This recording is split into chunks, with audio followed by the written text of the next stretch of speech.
Ya, Bang Ansy, disampaikan sama Bang Budiman, Presiden sudah melakukan sejumlah langkah, nggak cuma retorika katanya. Ya, jadi deteksi dan identifikasi akar persoalan ini harus clear, harus benar. Dunia hari ini itu sudah menjadi kampung global, global village. Apa yang terjadi ratusan ribu mil itu berdampak ke kampung saya di ND di Nusa Tenggara Timur misalnya. Hari ini harga-harga kebutuhan pokok itu naik dan masyarakat miskin di NTT itu menjerit. Kenapa? Ya karena kurs dolar itu berdampak kepada kehidupan real masyarakat. Hari ini bahan baku itu 70% itu berasal dari luar. Ada konten luarnya. Belanja modal sekitar 20-30% dari luar. Belanja konsumsi. Artinya apa? Artinya kalau dibilang dolar tidak punya dampak bagi masyarakat di Wolowaru, ya masyarakat di Kalimantan, masyarakat di Sulawesi, itu tentu tidak benar. Karena apa? Karena interkoneksi ini sudah terjadi. Itu yang pertama.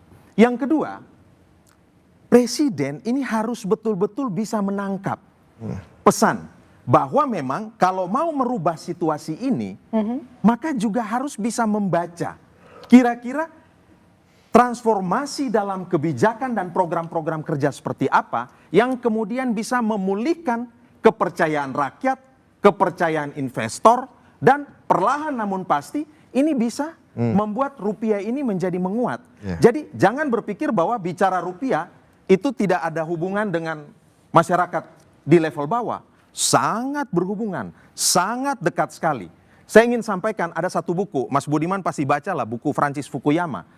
Soal trust, social virtues, and the grade of prosperity. Ditulis tahun 95. Dia bilang apa? Stabilitas ekonomi itu tidak saja ditentukan oleh hal-hal teknis yang bersifat ekonomi semata. Jadi ini bukan soal semata soal gejolak sesaat terkait dengan kurs. Tetapi ini lebih kepada faktor sosial dan ini soal trust. Saya katakan tadi, trust ini fondasi dasar, fundamen. Dan ini nafas kehidupan sebuah bangsa kalau mau maju. Oke, trust yang disoal. Market sudah mempertanyakan itu.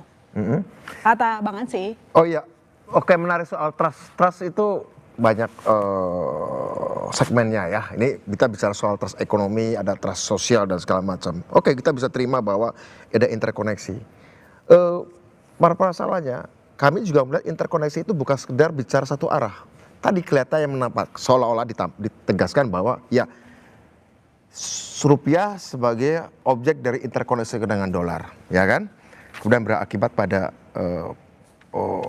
menurunnya daya beli masyarakat. Kalau kita lihat apa yang dilakukan oleh Presiden Prabowo sebelum isu dolar menaik adalah kenapa Pak Prabowo membangun program-program di grassroots. Tadi saya sebutkan Koperasi Merah Putih, MBG, Sekolah Rakyat.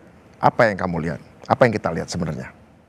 Yang kita lihat adalah bukan sekedar trust itu sebagai produk hasilnya ya. Tapi by design Pak Prabowo sedang melakukan proses peningkatan kapasitas produktif rakyat. Kapasitas proses distribusi dari hasil-hasil pembangunan ekonomi. Kemudian dikata oleh Astri tadi, soal mengamankan kebocoran-kebocoran yang selama ini banyak keluar dan tidak dicatat dengan benar. Sampai 15.000 triliun sejak tahun 1991, 15.000 triliun ya hasilnya. Dan artinya apa? Yang dilakukan oleh Pak Prabowo adalah bagaimana bukan sedang membangun trust kepada pemerintahan Pak Prabowo. Pak Prabowo sedang membangun trust pada kapasitas bangsa sendiri. Bisa nggak sih kapasitas produktif itu disebar ke rakyat? Bukan sekedar rakyat dilihat sebagai konsumen pembeli barang-barang dari luar, tapi rakyat dibangun trust pada dirinya sendiri untuk berproduksi. Bisa nggak sih? Nggak gini. Saya ingin mengatakan bahwa trust itu program makan bergizi gratis. Saya kasih contoh satu. Kita berharap program makan bergizi gratis itu menimbulkan multiplier efek pada masyarakat akar rumput, petani, peternak, dan nelayan. Konkret nih, beras diambil dari petani rakyat. Ya, daging, telur, ayam dan sebagainya diambil dari para peternak dan nelayan. Tetapi apakah hari ini itu terjadi? Kita tidak melihat hal itu. Dampaknya itu tidak sampai kepada level masyarakat di paling bawah. Pak Ansy, Pidato Presiden Prabowo, visi besar Presiden Prabowo kita berikan apresiasi. Tetapi dalam hal implementasi dan persoalan tata kelola yang kita lihat, mohon maaf, rent seeking yang terjadi. Pak Ansi, gini, ada sesuatu hukum yang Murphy mengatakan, sesuatu yang baik, sesuatu yang buruk datang seketika. Sesuatu yang baik datang bertahap. Anda tahu bahwa yang dibangun dari makan bergizi gratis itu adalah bagian dari ekosistem rantai pasok baru. Satu upaya membangun rantai pasok baru tidak bisa dihitung dalam hitungan bulan. Dengan pembentukan Koperasi Desa Merah Putih secara legal 80.000, peresmiannya 1.000, dan bulan Agustus ditargetkan 20.000.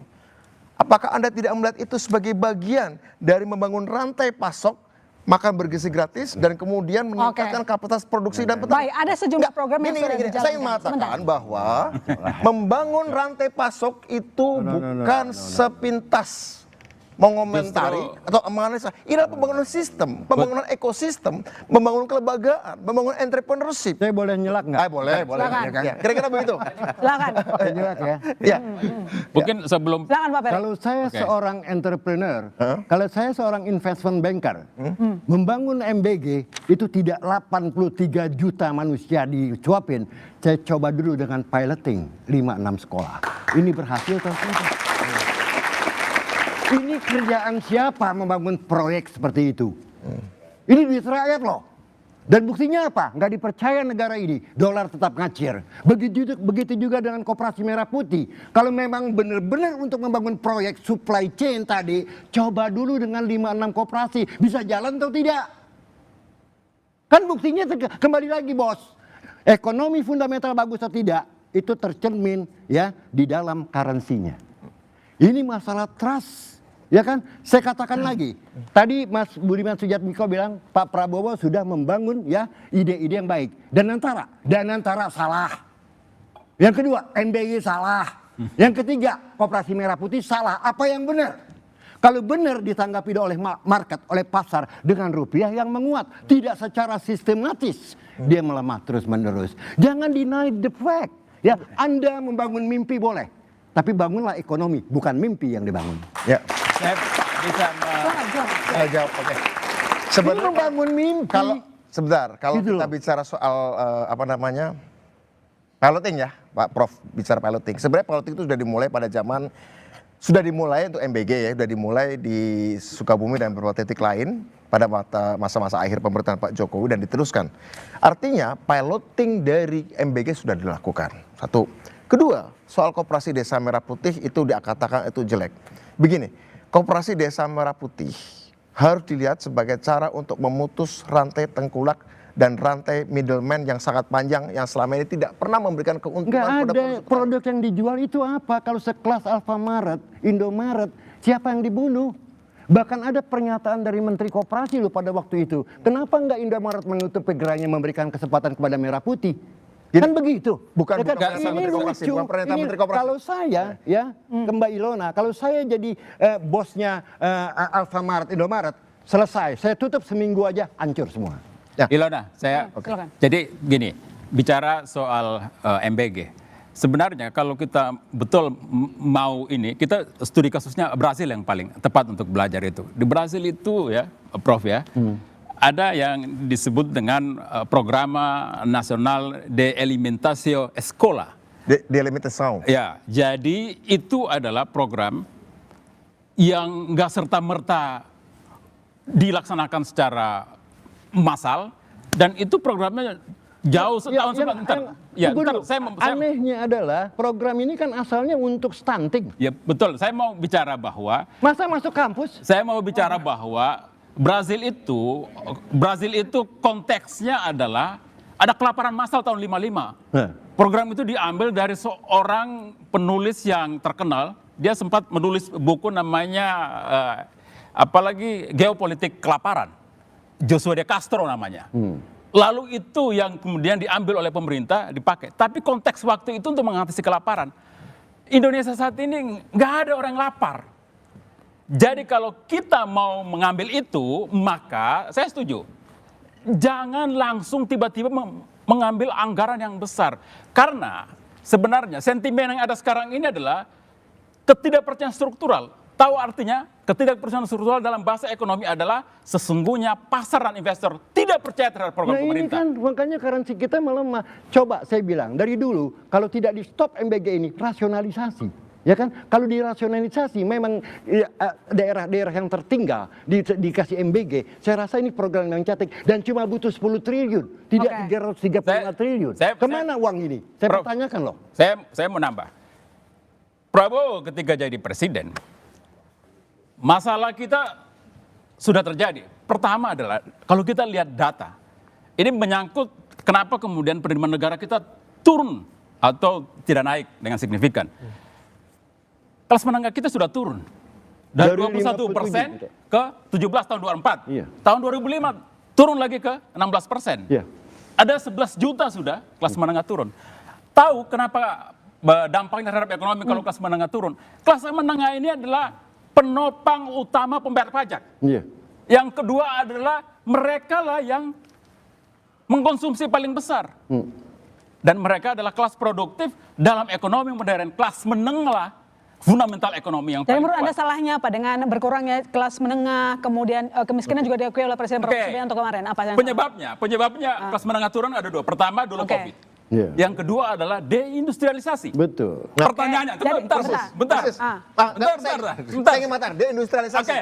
Oke. Deindustrialisasi. Oke, apa yang dilakukan Pak Tapi Prabowo? pertanyaan besarnya Yang adalah dilakukan Presiden Pak Prabowo? kenapa kemudian Pak Prabowo justru mengatasi deindustrialisasinya dengan mengerahkan anggaran yang begitu besar pada MBG? Iya.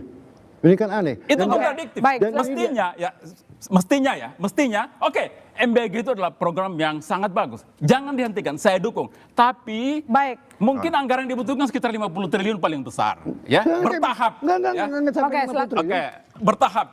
Kemudian anggaran Bagus. di ini dong, dialihkan Saya mau kunci nih. ke Soal Boleh, perusahaan silakan. industrialisasi. Untuk membangun industrialisasi. Ya, deindustrialisasi. Silakan. Ya, saya jawab. Silakan, jawab. Bagus kalau Yusuf berarti masih meyakini visi-visi lamanya ya. Oh. Industrialisasi ya. Saya industrialisasi. Bahwa kita butuh industrialisasi. Oke. Sebentar saya mau bicara dulu Pak. Saya menanggapi Pak Yusuf dulu Pak Ferry. Jadi gini, ini mungkin nanti Pak Ferry akan punya tema yang akan bisa dipakai untuk menyerang kami ya. Tenang aja, saya akan sebut sesuatu. Tapi saya sudah tunggu. Gini, ini Pak Prabowo memang membawa sebuah pendekatan baru. Satu, beliau memperlakukan APBN kita memang terutama untuk sebagai instrumen pemerataan. Pak Prabowo adalah presiden, saya kira setelah sekian lama secara khusus menempatkan APBN sebagai instrumen pemerataan. Tangkap dulu itu ya. Ini jangan dikritisi secara teknis, Bung Ensi. Ini sikap ideologis, ini posisi ideologis. Terus di mana pertumbuhannya? Kan begitu ya? Bagaimana engine pertumbuhannya? Di sini mungkin Pak Ferry bisa mengkritik. Kenapa Pak Prabowo mendirikan Danantara? Itu adalah sebagai konsolidasi modal domestik untuk mendorong pertumbuhan. Jadi APBN sebagai mesin pemerataan dan sovereign wealth fund yaitu Danantara sebagai engine pertumbuhan. Saya tanya, Ya, silakan. sekarang hasilnya apa dari Danantara? Ya. Ada hasilnya nggak udah 2 tahun? Dan saya bilang, kalau ini disebut SWF, Anda keliru. Apa yang namanya SWF Anda harus paham. Ya. SWF itu ada karena surplus. Ya, misalnya Norwegia karena ada surplus dari hasil buminya, dari minyaknya. Dubai begitu juga. Apa yang terjadi dengan Danantara? Isinya adalah aset-aset busuk, Bos. Yang tadinya rencananya ingin dilakukan sebagai penjaminan untuk meleverage membangun hilirisasi. Sekarang saya pertanyakan berapa sih nilai fair value-nya, intrinsic value-nya, enterprise value-nya aset-aset Danantara? Can you answer my question? 13.000 triliun. 13 itu total aset, Bos. Ya, bedakan antara total aset yang ada di buku dengan market value. Coba. Berapa sih? Baik, coba sekarang saya ke Mbak Elisa. Mbak Elisa, kalau dari kacamata Anda sebagai ekonom begitu, situasi sekarang ini normal, naik turun rupiah, lemah di hadapan greenback ada hal yang normal, nanti berubah lagi, atau menurut Anda ini sudah harus diantisipasi karena rupiah sudah menuju level terendah sepanjang sejarah, Mbak? Ya, jadi kan kita itu menghadapi 2 kasus yang unik ya. Jadi pertumbuhan ekonomi kita masih solid. 5,61 secara kuartalan. dibandingkan dengan Q1 tahun lalu. Nah, tapi kita perlu tahu bahwa Q1 tahun sekarang itu kan ada lebaran di Q1-nya. Dibandingkan dengan tahun lalu itu adanya di Q2. Jadi kita membandingkan dengan Q1 yang belanja spending itu nggak terlalu banyak seperti Q1 di tahun 2026. Low base. Jadi secara statistik ini low base effect. Ya. Nah, itu yang pertama. Terus yang kedua itu adalah karena ada belanja pemerintah yang jor-joran di Q1 2026 dibandingkan dengan Q1 2025. Q1 2025 itu kan pemerintah masih banyak yang nge-hold anggaran untuk kementerian lembaga karena ada efisiensi tadi. Oke. Nah, jadi ini ada low base effect. Nah, jadi pertumbuhan ini relatif solid. Nah, tapi di satu sisi kita rupiah terus melemah. Nah, jadi ini ada dua faktor. Yang pertama dari sisi domestik dan juga dari eksternal. Mana yang paling dominan? Domestik atau eksternal? Jadi secara fundamental rupiah kita juga memang volatile. Karena ada salah satu yang menyebabkan, jadi kan gini, kalau rupiah itu kan, nilai rupiah itu kan ada supply sama demand ya. Ya. Nah, supply-nya itu kan relatif tetap. Sementara demand-nya itu untuk periode ini itu relatif tinggi. Karena untuk bayar dividen, Ya, musiman. laba, Dan ya kuartal musiman, satu. terus juga haji juga. Ditambah lagi ada konflik geopolitik. Ini semakin memperparah capital outflow. Nah, jadi sebetulnya ini kenapa jadi dari misalkan dari kurs rupiah langsung hubungannya dengan MBG. Jadi dari awal tahun 2026 Moody's itu memperingatkan kita bahwa Indonesia ini harus hati-hati dalam memanage fiskalnya. Karena pada saat itu fiskal kita defisitnya itu hampir menyentuh 1% terhadap PDB. Padahal itu masih di awal tahun. Sedangkan kita punya batasan maksimal itu 3% terhadap PDB. Nah, jadi karena belanja kita yang jor-joran, ditambah lagi dari sisi pendapatan kita relatif kurang, nah sehingga ada kekhawatiran ini fiskal keberlanjutannya seperti apa seperti itu. Nah, jadi ini yang menyebabkan investor ini was-was. Sehingga banyak dolar yang pulang kampung istilahnya gitu.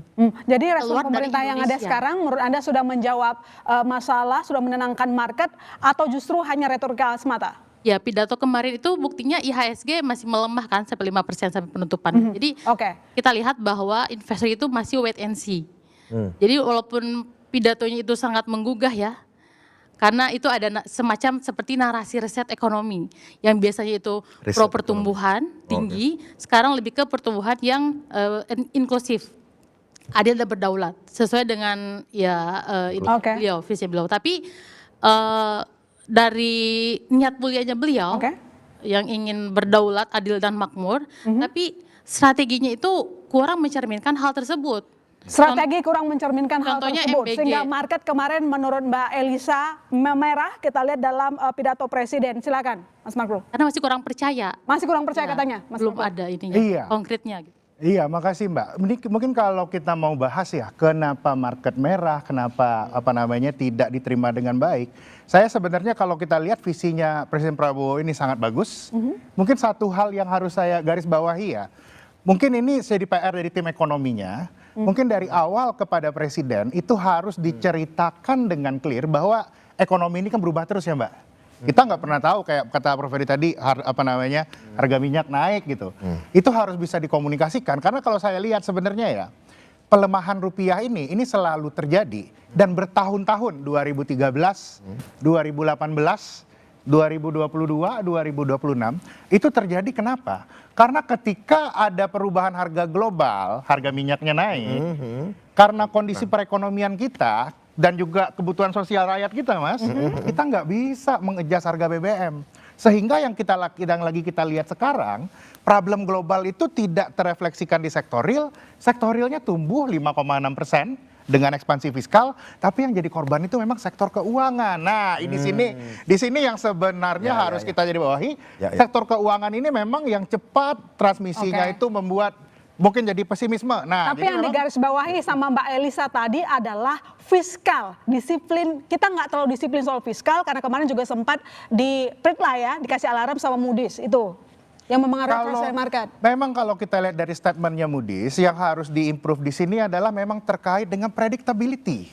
Predictability dari APBN yang harus dikomunikasikan oleh tim fiskal dan juga tim ekonominya Presiden. Ini kan kita punya program MBG ya, program KDMP ya. Kalau misalnya harga minyaknya sampai 150 seperti apa? Oke. Itu harus diceritakan. Iya, Itu harus diceritakan, Pak. Kalau nggak Oke. diceritakan, pasar bingung. Itu yang kita lihat kejadiannya sekarang. Walaupun program ini pada dasarnya bagus, walaupun kemarin akhirnya Pak Purbaya memberikan guidance bahwa akan ada penyesuaian. Tapi alangkah lebih baik kalau penyesuaiannya itu dilakukan lebih awal. Ini seringkali memang yang kejadian pada kondisi Oke. saat ini, program-programnya itu bagus, oke, sudah memberikan multiplier yang cukup, yang baik, tapi permasalahannya itu komunikasinya tidak optimum, dan saya rasa tim ekonomi presiden harus menjelaskan kepada presiden apa dampak dari kebijakan kita. Wajah Bang Effendi kok tegang sekali, masih bingung Bang? Iya, saya sebetulnya bukan saya sendiri nih. Saya suka bertanya-tanya sama yang di belakang saya ini. Ya, masih bingung kan? Ini kan udah jelas. Mereka senyum tapi bingung. Jangan-jangan ini yang sedang terjadi di tengah rakyat kita. Bangsa kita ini diklaim atau katanya hasil riset tuh bangsa yang paling bahagia loh Pak Ferry. Iya, Iya kan? benar. Ini kemungkinan besar termasuk yang bahagia nih ya. Bahagia, tapi masih tetap bingung. Karena 3 hal. Satu, kadang-kadang kami suka mendengar yang tidak terdengar. Di rapat DPR kemarin itu ada mic yang kebuka gitu. Terus ada kalimat, yang penting jangan teriak, hidup Jokowi, misalnya gitu ya. Nah, kita dengar, ini bercanda apa bagaimana sih rapatnya dia? Oh mungkin maksudnya jangan dihubung-hubungkan dengan pemerintahan sebelumnya, misalnya gitu. Kan kita bertanya-tanya, apa nih dari situ? Yang kedua, tadi seru, MBG dan Koperasi Merah Putih pasti program yang terbaik. Sesuai dengan konstitusi, inklusif tadi ya, sudah memberikan kepada rakyat lah pemerataan. Cuma kan terlalu lama kelirunya. Kalau belajar dalam di setiap departemen ilmu komunikasi dimanapun ada, semester 3 ada komunikasi pembangunan. Ya itu cara melaksanakannya. Dicoba dulu di 6 tempat, di 7 tempat, di 8 tempat.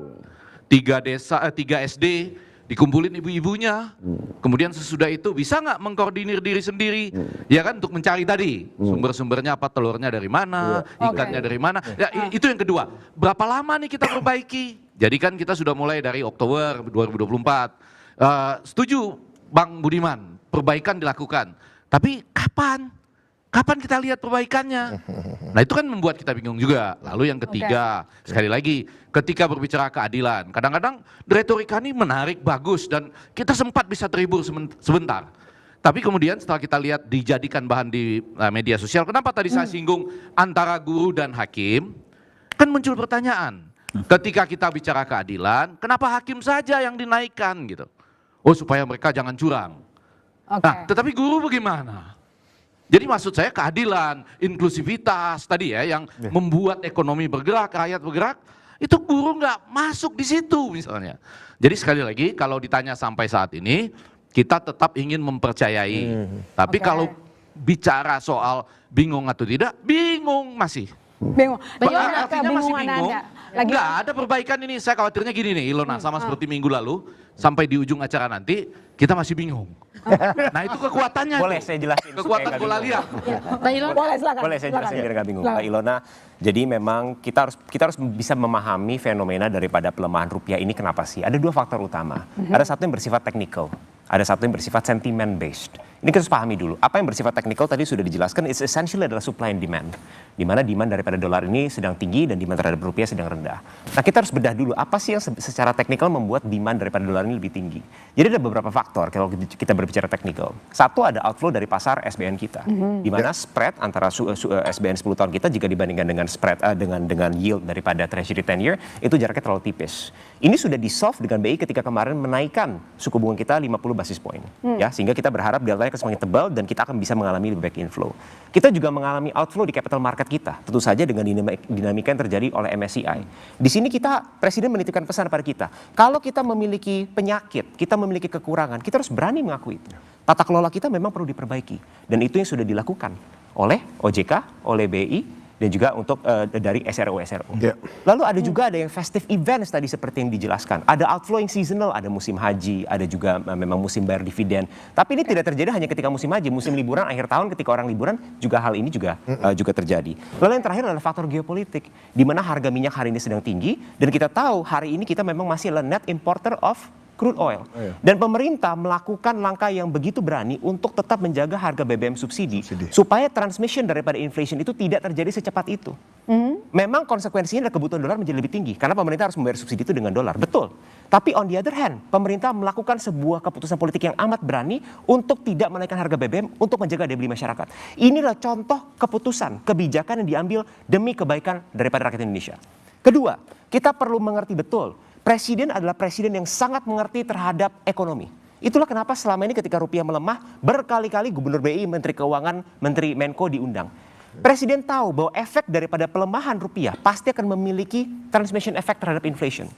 Yang presiden sekarang lakukan adalah bagaimana caranya memperlambat transmission speed daripada inflation itu melalui kebijakan-kebijakan seperti menahan harga subsidi BBM. Di tengah upaya yang dilakukan oleh presiden maupun di pidato kemarin, kita mendengar juga bahwa Pak Anies ikut berkomentar. Katanya situasi sebenarnya tidak baik-baik saja. Jadi meminta pemerintah agar jujur saja menjelaskan situasi yang sebenarnya terjadi. Jangan kasih obat tidur katanya. Presiden tidak pernah menggampangkan situasi hari ini. Presiden selalu mengatakan bahwa hari ini adalah global uncertainty yang sangat luar biasa. Dan pemerintah di situ harus hadir.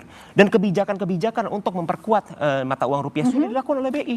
Kita mulai dari instrumen SRBI, mulai dari menaikkan suku bunga, dimulai dari optimalisasi devisa hasil ekspor supaya inflow daripada foreign exchange ini, foreign capital bisa masuk ke dalam Indonesia. Itu bukti nyata supaya Indonesia bisa memperkuat nilai tukar kita. Terakhir Mbak Ilona, langkah yang paling penting adalah at the end of the day, kita harus semakin membuat dependensi kita terhadap US dollar semakin rendah. Inilah kita harus kemandirian energi dengan jadi menurut Anda Pak Anies cuma numpang isu aja? Pak Anies cuma numpang isu aja menurut Anda? Saya tidak ingin berkomentar untuk beliau, tapi beliau saya rasa tidak bijak dalam melihat apa yang sudah dilakukan. Tidak menggampangkan kok katanya presiden, sementara kata Pak Anies bahwa tolong jangan kasih obat tidur masyarakatnya. Iya, jadi begini, juru bicara presiden atau orang-orang presiden boleh aja bilang bahwa presiden serius. Tapi ketika presiden dikasih mic gitu, omongannya langsung bikin stres pasar. Contohnya apa, Bang? Apa? Contohnya apa? Soal dolar misalnya, bilang bahwa orang desa enggak pakai Abang dolar. nonton full videonya enggak? Atau cuma nonton cuplikan Enggak, saya potongan di nonton. TikTok? Abang nonton. Bahkan kemarin waktu Kesimpulannya apa dari pidato itu? Kesimpulannya market jebol, dolar naik. Market masih wait and see, karena belum percaya. Seperti mengolok-olok ketidakpercayaan pasaran investor gitu loh. Seperti bilang kalian salah. Seluruh pidato yang ditanyakan oleh Fajrilan, seluruh pidato itu main idenya apa? Itu hanya satu cuplikan saja dari Tapi itu penting. Kalau itu tanya kepada pasar bereaksi bagaimana? Justru itu yang paling harus dibedakan, mana yang sentimen, mana yang fundamental. Justru itu yang paling dibedakan. Jadi kan begini, saya kira kita semua mengerti soal. Intinya dari pidato di Nganjuk, saya hadir di sana juga. Ide pidato di Nganjuk itu intinya apa kalau mau nonton total? Intinya apa disampaikan di situ? Dari awal sampai akhir. Sampai beliau mengatakan Om Swastiastu sampai Om Santi Santi Om itu apa? Oke, sebentar. Prabowo kan sebenarnya mau mengatakan bahwa kita sebenarnya bisa keluar dari situasi krisis ini. Kita sedang meyakinkan rakyat ini, membangun kapasitas produksi nasional kita untuk bisa di masa depan ini baik. Pemerintah sedang menata, percayalah kepada kami. Tapi kemudian ketika mengomentari soal rupiah yang jatuh, dolar yang menguat, itu kemudian justru itu yang digaris tebal oleh investor dan pasar, dan kemudian langsung jeblok. Mestinya kan tidak seperti itu. Presiden mestinya meyakinkan, hai rakyat Indonesia, tenang saja, kami akan melakukan hal yang terbaik. Dari segi moneter, BI sudah melakukan tugasnya, kemudian dari fiskal kami akan melakukan. Dan kalau kita lihat apa solusi pemerintah, Purbaya mengeluarkan bond stabilization fund, membeli SBN 2 triliun setiap hari. Itu aneh. Saya tidak yakin ini bisa berhasil. Kalau nanti ini tidak berhasil, kita pasti akan jauh makin dalam krisisnya. Ini bond stabilization fund ini, ini dia beli atau dia jual? Ini beda loh. Kalau dia bilang saya mengeluarkan 2 triliun, artinya dia membeli. Kalau Anda membeli surat utang negara, artinya apa? Money supply naik, Pak. Harga naik, yield turun ya. Kalau yield turun, gap makin besar dengan treasury. Terbalik. Apa yang dilakukan oleh Purbaya terbalik. Makanya saya bilang Purbaya tidak paham ekonomi. Justru seharusnya kita kembali ya membuat Oke. gap ya itu ya bukan semakin mengecil tapi untuk mengcover risk premium ya karena memegang rupiah ada risikonya harus Oke. memberikan yield yang lebih Prof. tinggi. Ferry, anyway. Bukan yang lebih rendah. Dan Anda lihat sekarang all over the world yield curve all over the world negara itu shifting up, bos. Makanya 50 basis point kemarin yang dinaikkan oleh BI menurut saya Perry tahu bahwa ini tidak akan bekerja. Karena apa? Kalau ini untuk memerangi inflasi, cost push inflation, bos, tidak bisa dengan moneter. Ya kan ya? Tapi karena dia diserang di DPR, ya kan? Bahwa Anda sebetulnya ngapain aja. Ini pun salah menyerang Perry. Boroknya itu bukan di moneter, tapi di fiskal. Tapi Kok di Ferry? fiskal boroknya katanya. Oke, thanks Prof. Ferry. Cuman saya mau coba bikin sedikit komplit ya. Sebenarnya ada trade off itu yang dihadapi oleh Kemenq kita sama BI. Kenapa pada ngeluarin SRBI? Yang diperjuangkan ya, jadi kita ada trade off ini. Mau ongkos biaya bunga negara kita masih terkendali, atau mau rupiah kita kuat. Jadi salah satu penyebab kita rupiah melemah ini sekarang, gara-gara ya tadi itu bond stabilization fund tujuannya apa? Supaya ongkos bunga dari APBN kita itu nggak naik banyak. Jadi ini juga nih kita mesti aware ini bahwa ada yang diperjuangkan pemerintah yang memang eventually saya setuju sama Prof. Ferry tadi. By the end, tapi memang by the end yang harus dilakukan sama pasar sekarang ini gejolaknya ini bisa permanen, bisa lama. Jadi memang bunganya harus dinaikkan, kurva imbal hasilnya harus dibikin steep, harus dinaikkan ke atas. Exactly. Tapi di sini Sebenarnya, kita Mas, mesti ngerti juga itu ada pemerintah Sebenarnya juga harus Pak jaga Ilona, gaya bunga. Masalah kita ini sebenarnya sederhana saja. Andaikan presiden kita mau Oke. mengkoreksi program populasi yang terlalu banyak menyerap anggaran itu. Nah, makanya saya bingung. Sebenarnya Oke, pasar dan investor. ini masih concern soal fiskal. Ya, Nanti kita lanjutkan sebenarnya program pasar bersama maunya kami di cuma Bola itu Lihat, saja. saudara. Ya.